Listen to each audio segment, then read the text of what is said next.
시청자 여러분 안녕하십니까? 안녕하십니까? 오늘 저와 함께 야고보서에 있는 말씀을 먼저 읽어드리고 성도들의 성경적 신앙생활의 실제에 대해서 살펴보도록 하겠습니다. 먼저 야고보서 1장 22절 이하의 말씀입니다.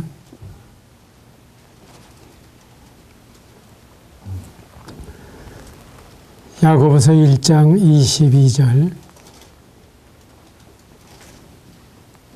너희는 말씀을 행하는 자가 되고 듣기만 하여 자신을 속이는 자가 되지 말라. 누구든지 말씀을 듣고 행하지 아니하면 그는 거울로 자기의 생긴 얼굴을 보는 사람과 같아서 제 자신을 보고 가서 그 모습이 어떠했는지를 곧 잊어버리거니와 자유롭게 하는 온전한 율법을 들여다보고 있는 자는 듣고 잊어버리는 자가 아니요 실천하는 자니 이런 사람은 그 행하는 일에 복을 받으리라. 여기에 실천하는 자라 하는 말씀을 볼 수가 있습니다. 이번 주제를 성경적 신앙 생활이라고 제가 말씀을 드렸는데 첫 시간에는 성경에 대해서, 두 번째 시간에는 신앙에 대해서, 그리고 세 번째 이 시간에는 생활에 대해서. 그래서 신앙이 있으면 생활은 따르게 마련이다. 바늘 가는데 실 가듯이란 말이 있죠. 바로 바늘귀를 바늘에 실을 꿰인다면 이로써 그 바늘이 가는 곳에는 실이 따라가는 것처럼 진정한 신앙이 있을 때에는 또한 진정한 삶이 따르게 된다 하는 것이 성경의 가르침입니다. 어떻게 보면은 그 로마서와 야고보서가 서로 대조를 이루는 것 같습니다. 로마서에 보게 되면은 오직 믿음으로 의롭다함을 받는다. 반복해서 믿음이지 행함이 아니다 하는 말씀을 하시는데 야고보서에 보면 이상하게 행하는 자가 되고 듣기만 하여 자기를 속이는 자가 되지 말라 하는 말씀을 강조하고 있습니다. 그래서 종교개혁자 마르틴 루터와 같은 그 대단한 일꾼도 야고보서는 지푸라기 서신이다. 사실 지푸라기가 그렇게 가치 있는 건 아니지 않습니까?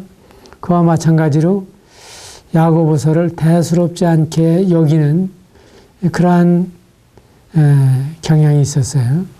왜냐하면은 오직 그 은혜를 인하여 믿음으로 말미암아 구원을 얻는다고 성경은 분명히 가르치고 있는데 야고보서에 보면 마치 행함이 없는 믿음은 죽은 믿음이라고 말씀하시거든요. 우리가 2장 계속해서 한번 읽어보시죠. 2장 1절에 있는 말씀을 보시게 되면은 내 형제들아 영광의 주 곧 우리 주 예수 그리스도에 대한 믿음을 너희가 가졌으니 사람을 차별하여 대하지 말라 하는 말씀을 볼 수가 있습니다. 한 장 넘기시고 14절을 보시게 되면 내 형제들아 만일 사람이 믿음이 있노라 하고 행함이 없으면 무슨 유익이 있으리요? 그 믿음이 능히 자기를 구원하겠느냐? 또한 17절에도 이와 같이 행함이 없는 믿음은 그 자체가 죽은 것이라. 또 20절에 있는 말씀을 보게 되면 허탄한 사람아 행함이 없는 믿음이 헛것인 줄을 알고자 하느냐. 22절에서 네가 보거니와 믿음이 그의 행함과 함께 일하고 행함으로 믿음이 온전하게 되었느니라. 그리고 26절에 보게 되면은 영혼 없는 몸이 죽은 것 같이 행함이 없는 믿음은 죽은 것이니라 하는 말씀을 우리가 보게 될 때 어쩌면 로마서와 야고보서는 상반되는 말씀이 아니냐, 또 서로 모순이 되지 않는가 하는 생각을 하게 되는 것입니다.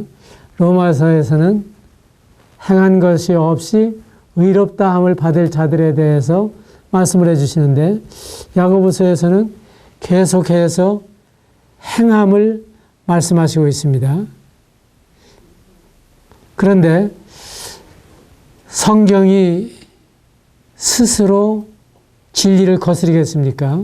그리고 성경이 스스로 서로 간에 이런 충돌이 일어나겠습니까? 그렇지 않다고 하는 것입니다. 우리가 이 성경을 보는 안목을 가지게 되면 이 문제를 쉽게 해결할 수가 있습니다. 예를 들어서 큰아들은 영어 수학을 잘하는데 둘째 아들은 예체능을 잘할 수가 있습니다. 그래서 예체능을 잘하는 아이는 예체능에 맞게 진로를 상담해주고, 그 다음에 영어 수학을 잘하는 아이는 그 영어 수학에 알맞게 진로를 상담해 주는 것처럼, 문제는 오직 의인은 믿음으로 말미암아 살리라고 하신 대로 믿음으로 말미암아 구원을 받습니다. 그런데 구원을 받은 사람에게는 반드시 행함이 따르게 마련이라고 하는 사실을 지금 말씀해 주시고 있는 것입니다. 그래서 로마서는 믿음으로 말미암아 의롭게 된다고 하는 데까지 말씀하시고, 야고보서는 의롭다함을 받은 사람이라면은 실천이 따르게 마련이다 하는 말씀을 해 주시려고 하는 것입니다. 그 다음에 로마서에서는 하나님이 보실 때에 우리 행한 바 의로운 행위로 말미암지 아니하고 중생의 씻음과 이로 말미암아 우리를 새롭게 하셨는데, 야고보서에서는 정말 사람들이 볼 때에 만일에 너희들이 믿음이 있노라 하고 그 사랑을 실천하지 아니한다면 너희들에게 참 믿음이 있다고 평가해 주겠느냐 하는 말씀을 하시고 있는 것입니다. 오늘날 기독교가 이러한 점에서 비난을 많이 받고 있죠. 때로는 세상 사람들은 무슨 거짓말을 하든지 또 문서를 위조하든지 횡령을 하든지 도둑질을 하든지 그것에 대해서 그러려니 하지만, 오히려 세상 사람들이 그리스도인에 대해서는 그래도 그렇지 않을 줄 알았는데 예수쟁이가 도둑질을 했대. 그리고 그리스도인이라고 하는 사람이 사기를 쳤대. 그리고 집사가 돈 떼어 먹었대. 이것은 뉴스가 된단 말이에요. 왜냐하면 우리는 빛의 아들이요 낮의 아들이기 때문에 오히려 세상 사람들이 믿든지 안 믿든지 간에 우리들에게 대해서 기대하는 바가 있다고 하는 사실을 보여주시고 있는 것입니다.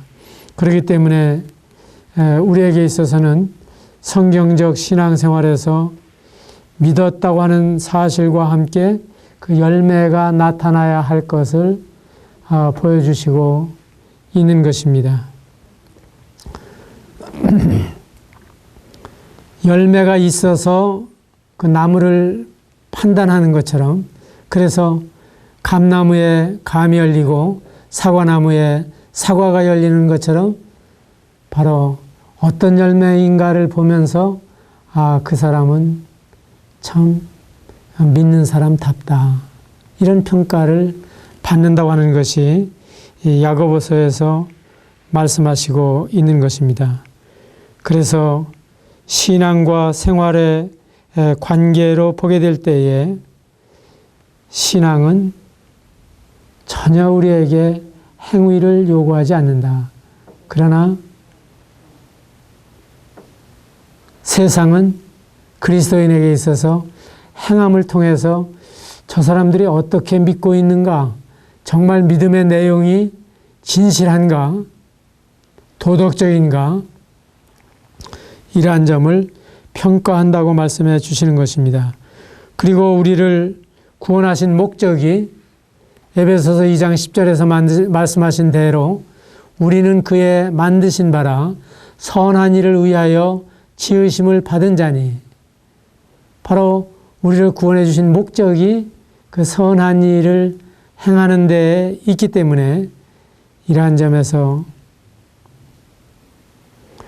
그리스도인의 삶의 열매가 나타나야 될 것을 보여주시고 있는 것입니다. 그러려면은 우리가 정말 하나님의 뜻이 무엇인가를 먼저 잘 분별하는 것이 필요하겠죠. 그리고 그 하나님의 뜻을 안다고 하면은 그것을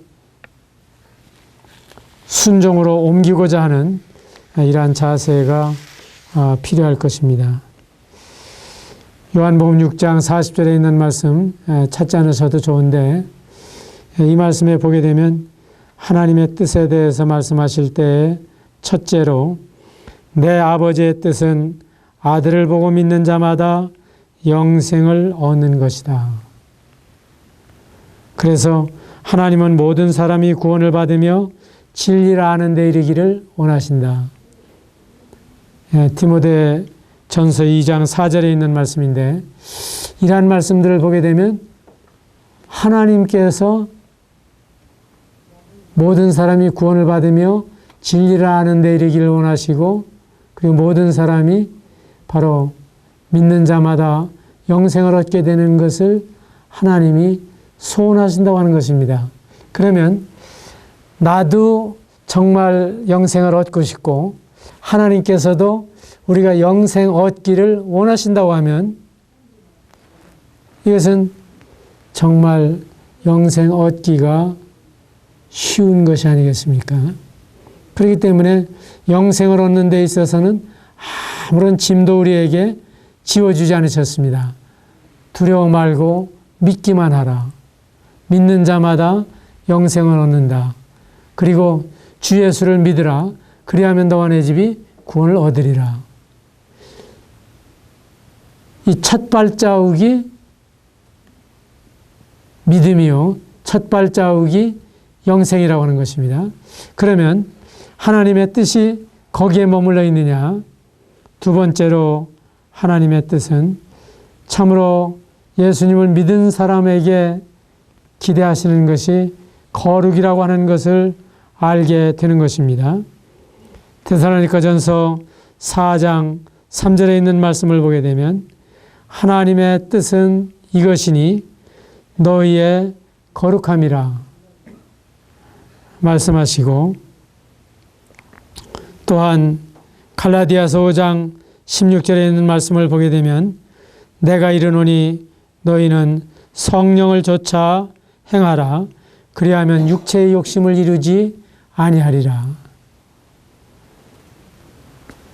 바로 주님이 기대하시고 있는 것이 우리가 거룩하게 살아가시는 것이며, 그리고 거룩하게 살아가려고 하면 바로 성령의 인도하심과 도우심을 받아야 된다고 하는 것을 말씀해 주시고 있는 것입니다. 이 거룩이라고 하는 말은 좀 우리가 오해하고 있는 부분도 있습니다. 사람들은 소위 성인이다, 성자다, 이런 사람은 그 도덕적 표준에서 대단히 여느 사람은 따라갈 수 없을 만큼 위대한, 훌륭한, 그리고 차원이 높은 사람을 가리킬 때 성인이라 하는 말을 쓰죠. 그래서 예수님을 거기에 포함시킬 수 없지만 세상에서는 4대 성인이다. 뭐 이런 표현을 사용하고 있는데, 근데 성경이 말하는 거룩은 조금 다릅니다. 성경이 말하고 있는 것은 바로 예수님을 믿는 사람과 예수님을 믿지 않는 사람 사이에는 그 생각하는 것이 다르고, 목적하는 것이 다르고, 말하는 것이 다르고, 행동이 다르고, 삶의 방향이 달라져 있다고 하는 것을 가리킬 때 거룩이라고 하는 말을 쓰는 것입니다. 그래서 세상 사람들이 살아가는, 그리고 세상 사람들이 추구하는 이와 같은 삶과는 구별이 되는 삶을 살아가라. 이러한 점에서 하나님의 뜻은 이것이니 너희의 거룩함이라고 말씀해 주시는 것입니다. 말씀을 전하는 저나 또한 말씀을 애청해 주시는 여러분이나 성경에 있어서 다를 바가 없습니다. 성경에 특별히 엘리야는 우리와 성정이 같은 사람이로되 하는 말씀을 들을 때 참 저는 마음의 위로가 됩니다. 엘리야도 바알 선지자를 물리치는 놀라운 용기가 있었고, 아합 왕과 맞서서 싸우는 그 용기가 있었지만은, 그런가 하면 그 이세벨이 내일 이맘때면 네가 죽으리라고 했을 때에 두려워서 밤낮으로, 갈멜산이 어디입니까? 이스라엘의 북서쪽입니다. 거기에서부터 브엘세바가 어디입니까? 이스라엘의 남동쪽입니다. 정반대 방향으로 얼마나 열심히 도망을 갔으면 죽기를 구하여 가로되 이제 넉넉하오니 나를 데려가십시오 하고 한탄하는 모습을 보게 됩니다. 엘리야는 항상 용기 백배하고 용감한 사람처럼만 보이는 것이 아니라 어떤 때는 아주 나약하고 연약하기 짝이 없는 그러한 모습도 보는 것입니다. 어떤 그 입사 시험에서 면접을 하게 되는데 그런 문답을 했다고 그래요. 당신의 장점을 좀 말씀해 보십시오. 그러니까 저는 때때로 싹싹하고 상냥하고 친절하고 예의 바르고 하고 수십 가지를 쭉 꿰었습니다. 그러면 당신의 단점도 말씀해 보십시오. 그러니까 그 친구가 하는 말이 저는 때때로 앞서 말씀드린 그러한 장점이 하나도 없을 때가 있습니다. 그것이 우리의 모습입니다. 그래서 예수 그리스도를 믿었다는 사실만 가지고 사실 세상 사람들과 다르지 않습니다. 고린도전서에 보면은 아비의 아내를 취하였다 하는도다. 이는 이방인 중에라도 없는 것이라. 그러면은 그 고린도 교회의 상태가 얼마나 잘못되어 있는가를 알 수가 있죠. 그럼에도 불구하고 너희가 통한이 여기지 아니하고 오히려 사랑이라고 하는 핑계로 그러한 모든 허물을 그냥 교회가 쓸어 담고 있느냐. 믿지 아니하는 사람은 어떻게 처신하든지 우리가 상관하지 않겠지만은, 그러나 소위 형제라 일컫는 중에 음행하거나 탐남하거나 후욕하거나 술 취하거나 우상 숭배를 하는 이러한 사람이 있다면 그러한 사람은 너희 중에서 내쫓아야 한다. 출교시켜야 한다. 왜? 하나님의 교회가 거룩하다고 하는 사실을, 하나님의 교회는 세상과 같지 않다고 하는 사실을, 그리고 하나님의 성품을 닮아가는 사람들이라고 하는 사실을 보여주어야 하기 때문에 하나님이 우리에게 너희가 거룩해야 한다 하는 요구를 하고 계시는 것입니다. 제가 학교에 다닐 때 대조적인 선생님 두 분이 계셨습니다. 이름도 다 기억이 나지만 본인들의 명예를 위해서 제가 이름은 밝히지 않겠는데, 한 분은 그 학교 군의 이발소에서 매일같이 그 머리를 감고 그리고 포마드를 싹 바르고 그리고 옷은 티끌 하나 없이 깨끗하고 구두는 항상 반짝반짝합니다. 그러면서 너희들은 선생이 되어야 할 사람인데 모든 사람에게 사표가 되어야 하고 단정해야 되고, 그리고 아무리 참기 어려울 경우라 하더라도 아무 데서나 실례를 해서는 안 된다. 걸음걸이도 아주 반듯반듯하게 걸으시는 그런 선생님이 계셨어요. 그런데 한 분은 알려진 시인입니다.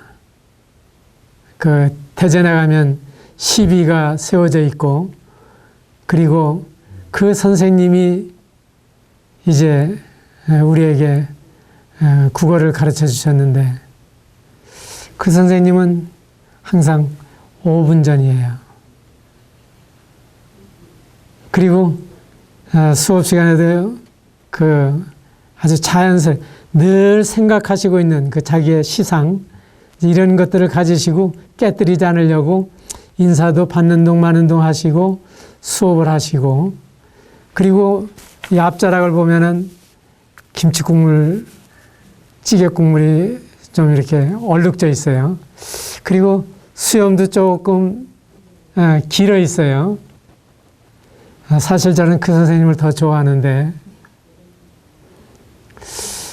제가 대전에서 고학을 하면서 이제 학교를 다니는데, 어느 날 목척교라고 하는 다리를 건너는데 그 옆에 목재가 수북하게 아름드리 목재가 쌓여 있고 거기에 가로등이 아주 밝게 비추고 있는데, 이 5분 전 선생님이 거기서 실례를 하시는 거예요.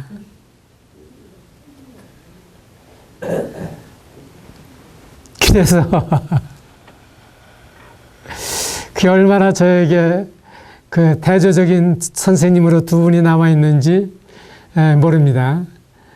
그 깔끔하기 짝이 없는 그 선생님은 그래서 참 좋았고, 그 다음에 그 수도분하고 소탈하기 짝이 없는 그 선생님은 그래서 좋은 추억으로 남아있는데, 문제는 바로 스승의 모습은 어때야 되느냐. 만일에 학원 선생이라면 밤새도록 방탕하게 지내다가 나와서라도 영어 담당은 영어 잘 가르치고 수학 담당은 수학 잘 가르치면 별로 탓하는 게 없겠죠. 그런데 초중고등학교 선생님, 그렇지 않으면 교수님, 이런 분들이 어떤 허물이 있다. 그럴 때에는 작은 허물이라 할지라도 크게 부각시키고, 나도 그렇게 살지 못하지만 당신이야 그렇게 살아서 되겠느냐 하는 지탄을 하는 것이 우리 사회라고 하면, 바로 주님께서 하나님의 뜻은 이것이니 너희의 거룩함이라 그러셨을 때 그리스도인에게 얼마나 기대를 하고 계시느냐. 그래서 우리가 처신하는 것을 보고 하나님이 참 영광을 받으실 수도 있고, 하나님이 참 칭찬을 받으실 수도 있고, 너희 가운데 하나님이 계시다고 하는 인정을 받으실 수도 있고, 그렇지 않으면 오히려 하나님이 욕을 먹을 수도 있다 하는 것입니다. 때때로 한국인들 가운데에서 일본 말을 하는 분들이 계십니다. 제가 유럽 여행을 하다가 들은 이야기인데, 불법을 하다가 문제가 생기면은 이러러 한대요. 그래도 그 양심 가운데 한국인이라고 하는 채통을 좀 유지하고 싶은 욕심이 있는 거예요. 뭔가 애당초 잘못됐지만 그래도 그 속에 있는 그 양심이 재미있죠. 둔양자 양심인지 어질양자 양심인지 모르겠지만은 제 아이들이 해외에 나갈 때에도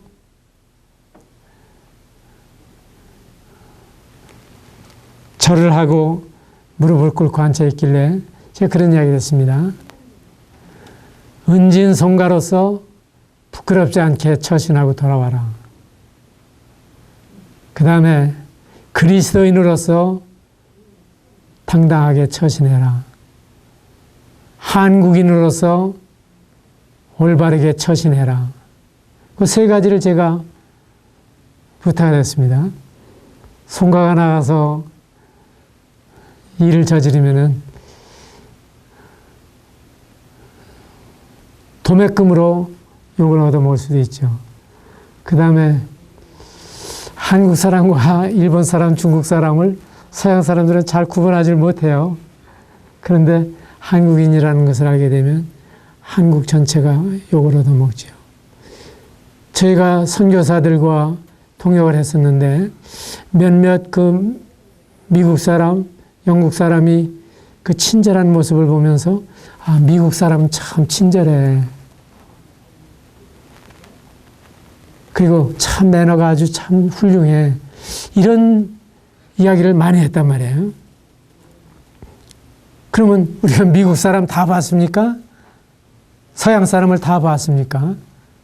한두 사람을 보고 그 사람들을 평가하는 것처럼 우리가 보이고 있는 모습이 바로 하나님의 어떠하심을 나타내는 것이요.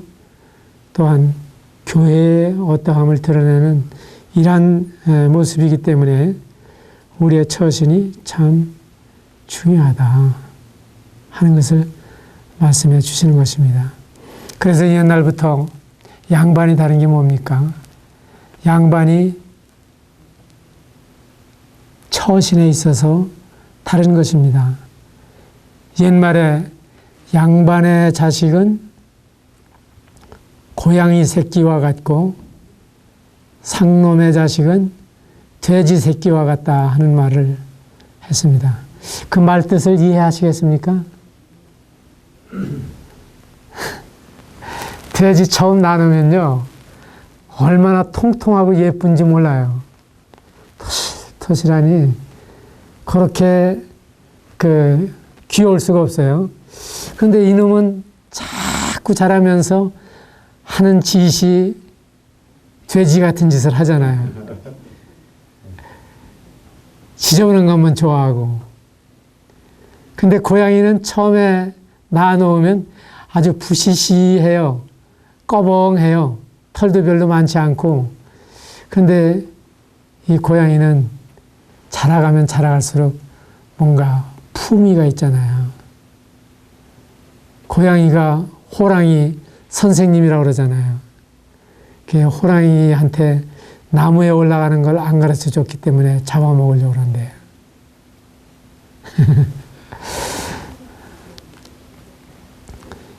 이와 같이 그 양반이 달랐던 것은 출생에서 특별히 IQ가 높아서 다른 것도 아니고 다만 그 가풍에 의해서 계속 훈련을 받으면서 그렇게 품행이 단정하게 자라가게 되는 것이고 그리고 3, 4대까지 이르게 하시리라고 한 대로 그것이 계속 그 자녀 손들에게 영향을 미쳐나가는 거죠. 그러면 성경을 하나님의 말씀으로 그리고 성령의 도우심을 받는 이런 그리스도인의 처신에 있어서도 참으로 날이 가면 갈수록 주님을 닮아가는 것이 그래서 성령의 열매는 사랑과 희락과 화평과 자비 양선과 충성과 온유와 절제와 이와 같은 특성이 그리스도인의 품행에 나타나게 되는 것이 정상이다. 여행을 하면서 느끼게 되는 것은 한국에는 많은 그리스도인이 있지만은 그리스도가 체질이 되어 있지 않은 것을 보게 돼요. 서양에는 기독교 문화가 뿌리를 내려서 비록 그들이 믿지는 아니한다고 할지라도 그 친절하고 정직하고 그리고 다른 사람에게 선을 베풀 줄 아는 이러한 점에 있어서 체질화되어 있는 것을 보게 됩니다. 이러한 점에 있어서 하나님께서는 우리의 삶에 이러한 주님의 형상을 닮아가는 일에 전심전력하게 되기를 원하십니다. 또한 하나님께서 우리를 향하신 뜻은 선행입니다. 우리가 성경에 보면은 선이라고 하는 말을 한번 여러분들이 성구사전에서 찾아보세요. 예상 외로 자주 말씀을 하십니다. 바로 에베소서 2장 10절에서 읽어드린 대로 선한 일을 위하여 지으심을 받은 자다. 그게 하나님께서 우리를 주신 목적이에요. 자녀가 처음부터 부모의 도움 없이는 자랄 수 없기 때문에 먹여주고 입혀주고 재워주고 진자리 말한자리 갈아누이면서 기르지만은 항상 어린아이의 상태로 있다면은 그것처럼 불행한 일이 어디 있습니까? 이 아이는 자라면서 몸도 자라고 그리고 정신적으로도 성장해 가서 마침내 독립을 할 수 있을 뿐만 아니라 다른 사람들을 도울 수 있도록 발전해 가는 것입니다. 그래서 하나님의 세 번째 목적은 첫째로 영생, 두 번째로 거룩, 세 번째로 선행이라고 하는 것입니다.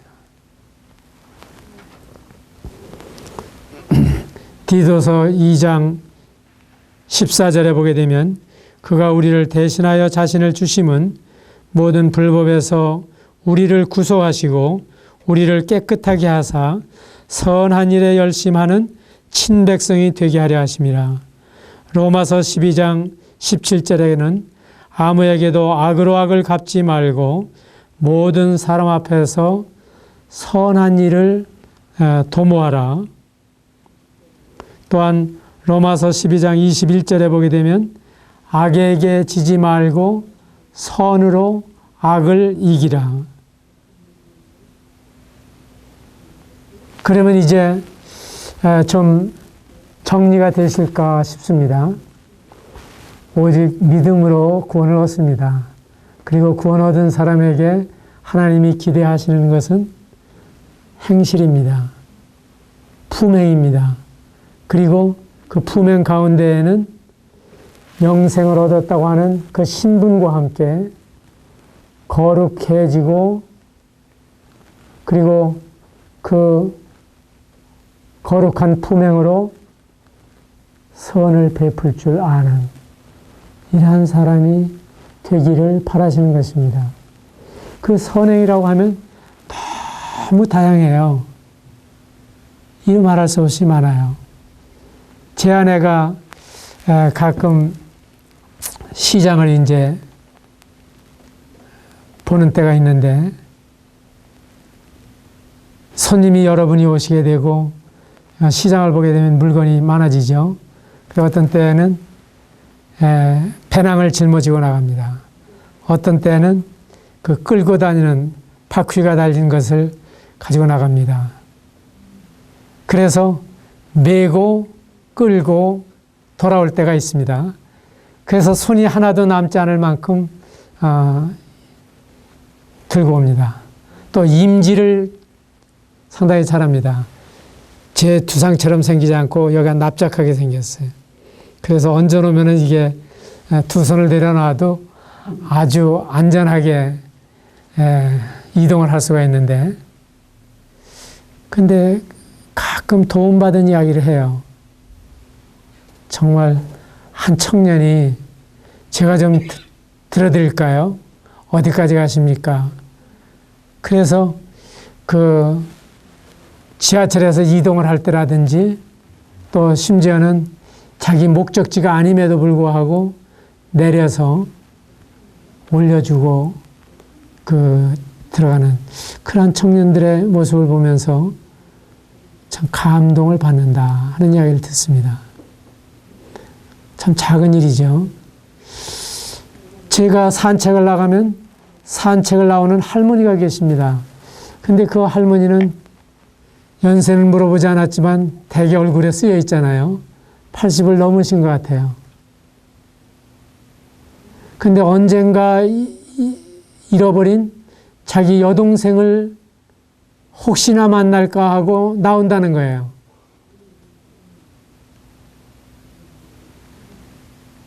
그래서 제 아내가 손을 잡고 할머니를 위로해 드리면 내 손을 잡아주는 사람이 아무도 없다고. 그 노년에 얼마나 외로운지, 얼마나 심심한지 그런 시간을 보내시면서 손만 잡아드렸는데도 그렇게 고마워할 수가 없어요. 우리 주위에 우리가 위로해줘야 될 사람들과 격려해줘야 할 사람들이 얼마나 많이 있는지 몰라요. 그래서 큰 일도 좋지만은 작은 일에서 양보하고 친절을 베푸는 이러한 삶을 하나님께서 기대하시고, 그렇게 할 때 하나님의 사랑이 어떠한가를 나타내게 되고, 우리 주위에서 하나님의 영광을 받으시고 세상이 따뜻해지는 이러한 사실을 말씀해 주시는 것입니다. 제가 세 가지 말씀드렸죠. 영생이 하나님의 뜻이다. 거룩이 하나님의 뜻이다. 선행이 하나님의 뜻이다. 이 점을 명심하시고 우리의 삶에서 조금이나마 실천해 가시기를 바랍니다. 감사합니다.